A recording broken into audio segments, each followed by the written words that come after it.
Class the story of village Palampur. This is the fifth video of the chapter.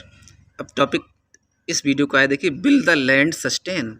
इसका मतलब हम जान लेते हैं पहले कि what is the build the land sustain means क्या होता है। लैंड मीन्स क्या होता है, खेती की ज़मीन, और सस्टेन मीन्स हुआ मेंटेन रहना, कि बनी रहेगी, सस्टेन या इसको हम वाइजली यूज करके बनाए रखेंगे, किस तरह हम इसको मेंटेन करेंगे, बर्बाद ना करेंगे। तो क्या लैंड मेंटेन रहेगी।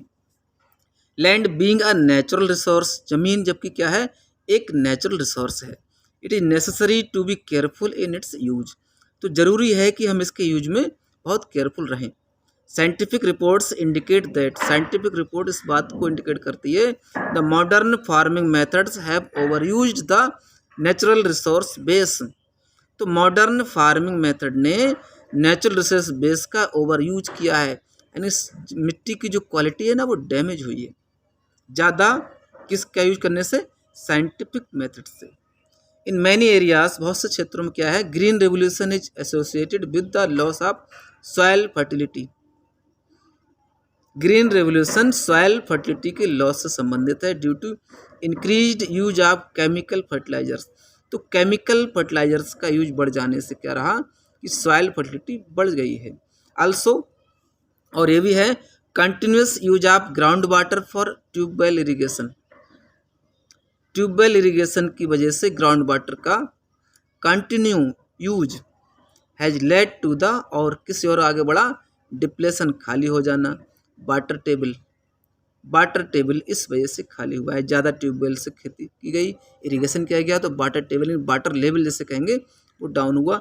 इन्वायरमेंटल रिसोर्सेज जैसे कि soil fertility and ground water are built up over years. तो ये सॉइल फर्टिलिटी और ग्राउंड वाटर क्या है, बहुत सालों में बनकर कंप्लीट होते हैं, सर्वाइव हो पाते हैं। वंस डिस्ट्रॉयड, एक बार अगर जो नष्ट हो जाते हैं, it is very difficult to restore them, तो इन्हें रिस्टोर करना मुश्किल होता है। We must take care of the environment to ensure future development of agriculture. तो हमें we must take care, environment की टेक केयर करनी होगी, क्योंकि जिससे कि हम फ्यूचर डेवलपमेंट एग्रीकल्चर में कर सकें। तो मेंटेन किए रहना है हमें ज़मीन की फर्टिलिटी को, ठीक है।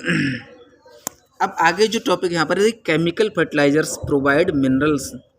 केमिकल फर्टिलाइजर जो खेत में बोए जाते हैं, जो ऐसे मिनरल्स प्रोवाइड कराते हैं विच डिजॉल्व इन वाटर, जो पानी में घुल जाते हैं, and are immediately available to plants, और तुरंत पानी के प्लांट के लिए अवेलेबल हो जाते हैं, पानी में घुल करके और प्लांट पर सीधे पहुंचते हैं, सीधे उस पर असर पड़ता है।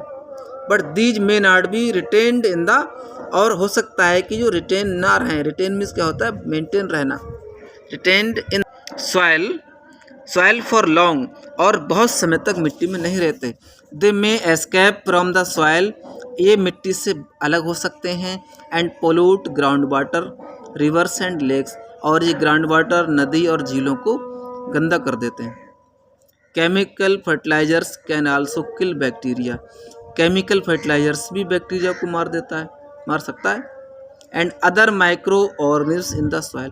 तो बैक्टीरिया और सॉइल में पाए जाने वाले दूसरे माइक्रो ऑर्गेनिज्म्स, छोटे छोटे बैक्टीरिया होते हैं, उनको मार देता है। This means some time after their use, इसका मतलब इनके यूज के कुछ समय बाद, the soil will be less fertile than ever before, soil पहले से कम फर्टाइल रह जाएगी। Down the Earth, New Delhi, इस दूसरी बुक का ये सोर्स है। The consumption of chemical fertilisers in Punjab is highest in the country. तो केमिकल फर्टिलाइजर्स का कंजप्शन पंजाब में, देश में सबसे ज़्यादा है। The continuous use of chemical fertilisers का कंटिन्यूस यूज क्या रहेगा, has led to degradation of soil health, तो इससे सॉइल की हेल्थ कम होती जाती है।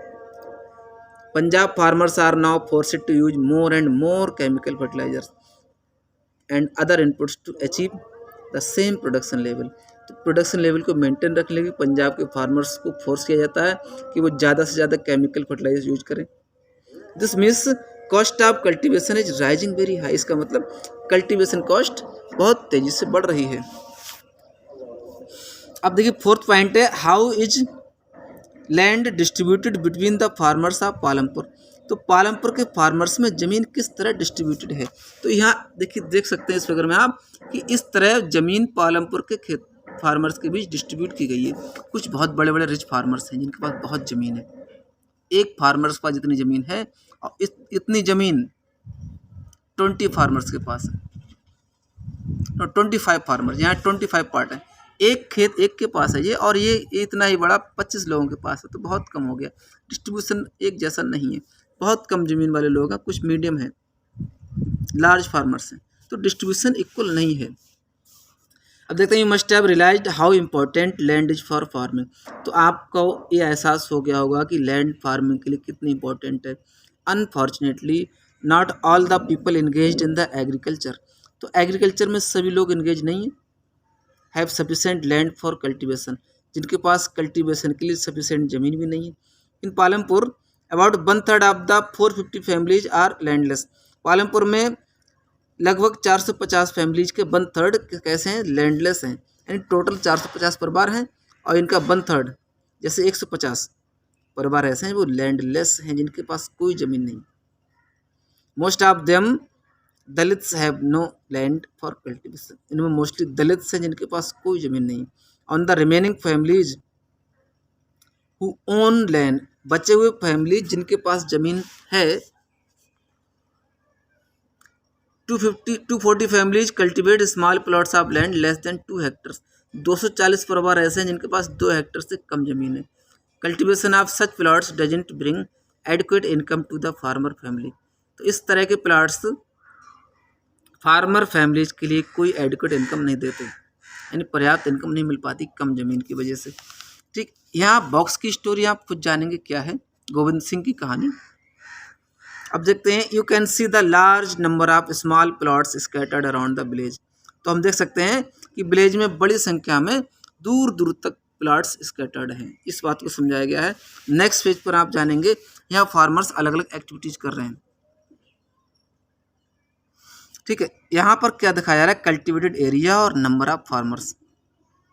कल्टिवेटेड एरिया 55.4% एरिया और नंबर ऑफ फार्मर्स, इसी कलर को हम इस बॉक्स में देखते हैं कि 55.4% एरिया किन फार्मर्स के पास है, जो केवल 15% है पूरे देश, पूरे गांव में 15% परिवार ऐसे हैं जिनके पास 55.4% ज़मीन है अकेले, और 44.6% ज़मीन किनके पास है, 85% लोगों के पास है, बहुत लोगों के पास है ज़मीन। तो इनके पास कम होगी, इनके पास ज़्यादा होगी। ठीक है, तो ऑब्जर्व करें, एक्स्ट्रा डिस्कस के लिए क्या लिखा जाता है वो भी आपको समझना है, एक्टिविटी क्या दी गई वो समझेंगे, और इस कहानी को पढ़ना है आपको। ठीक है, नेक्स्ट वीडियो में हम शुरू करते हैं नेक्स्ट टॉपिक।